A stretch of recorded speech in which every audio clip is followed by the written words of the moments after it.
Look at your hand right now. The color you're looking at was decided almost entirely by where your ancestors stood on a map tens of thousands of years ago. Not by chance, not randomly, by sunlight. And once you understand the mechanism behind it, you'll never look at skin color the same way again. Here's the question most people never actually stop to ask.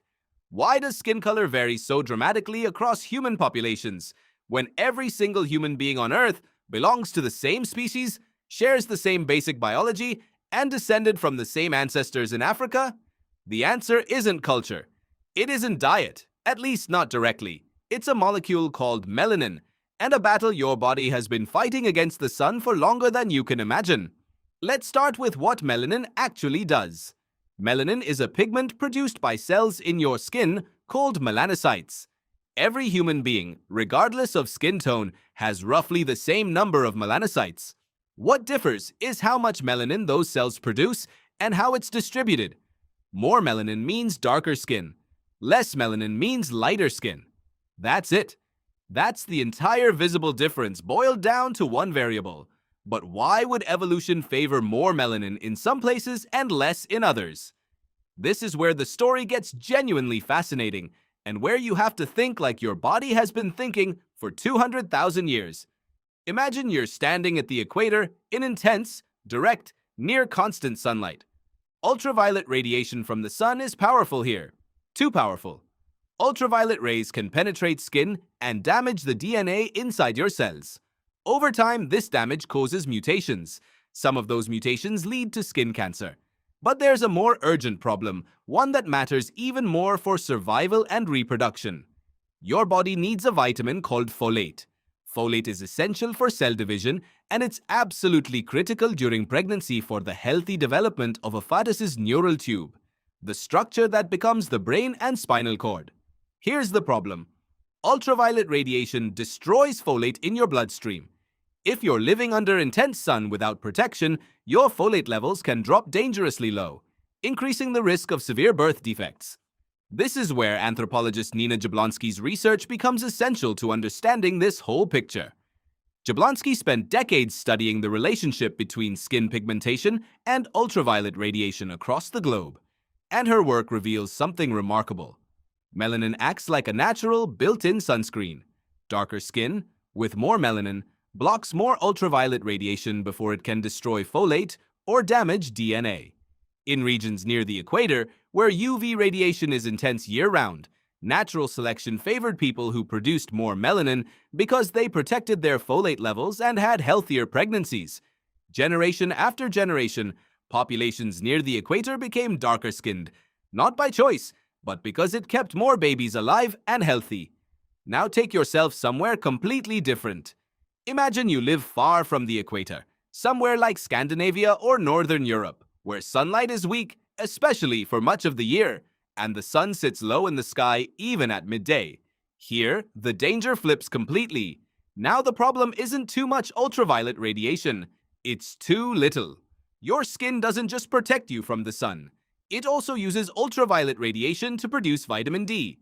When UV rays hit your skin, a chemical reaction converts a cholesterol-based compound into vitamin D, which your body needs for calcium absorption, bone strength, and immune function. Without enough vitamin D, humans develop rickets, a disease that softens and weakens bones, and in severe cases can distort the pelvis, making childbirth more dangerous and sometimes fatal. So in regions with weak sunlight, if your skin has too much melanin blocking UV rays, you can't produce enough vitamin D. Jablonski's research shows that in these low UV environments, natural selection favored the opposite trait.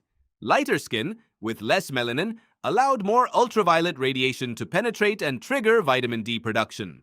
Populations that migrated to higher latitudes, further from the equator, gradually evolved lighter skin over thousands of years, because it kept them and their children healthier. This is the core of it. Skin color isn't random. It's the visible result of a trade-off your ancestors' bodies had to constantly balance. Too much melanin near the equator protects folate, but is fine because there's abundant sunlight for vitamin D anyway. Too little melanin at high latitudes allows enough vitamin D production, and there's little folate-destroying UV to worry about in the first place. Skin color settled wherever that balance made the most biological sense for a given amount of sunlight. You might be wondering how quickly this actually happens. Genetically speaking, skin color can shift over relatively short evolutionary timescales, sometimes just tens of thousands of years, which is fast by the standards of evolution. Genetic studies led by researchers including Sarah Tishkoff, who has extensively studied the genetics of skin pigmentation across African populations specifically, have shown that skin color is controlled by a surprisingly small number of genes with strong effects. Tishkoff's research revealed that even across the African continent alone, there is enormous variation in skin pigmentation, from very dark skin near the equator in populations like those in parts of Central Africa, to notably lighter skin in populations further south or in different environmental niches.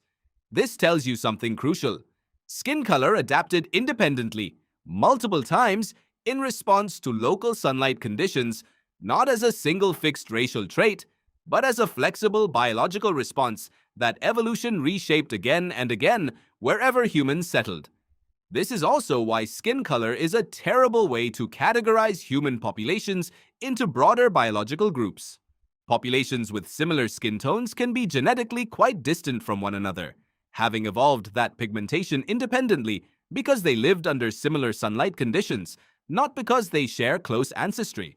Meanwhile, populations with different skin tones can be genetically much closer. Skin color reflects local environment far more than it reflects ancestry or lineage. Let's go back to that trade-off one more time because there's a detail that makes it even more elegant.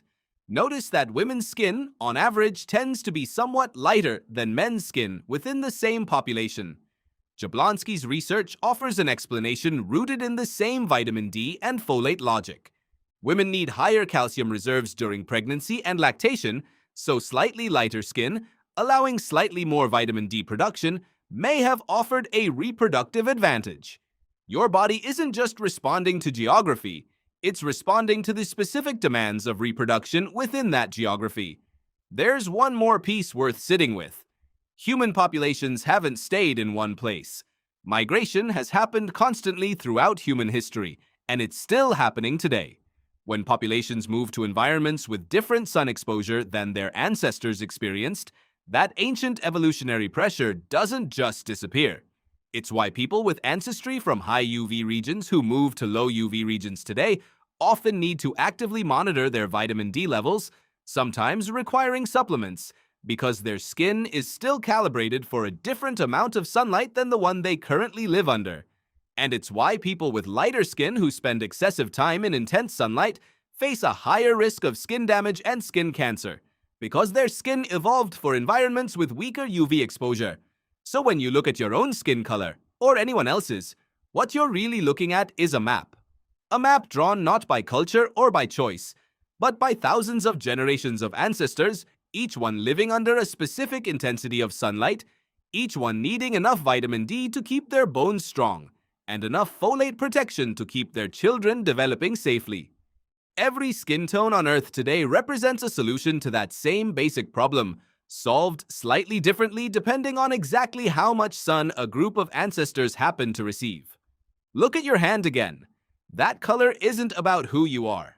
It's about where your ancestors needed to survive, and how their bodies quietly solved a problem that had nothing to do with anything except sunlight, folate, and vitamin D, repeated across thousands of generations until it became written into your skin. The more we learn about the past, the better we understand ourselves.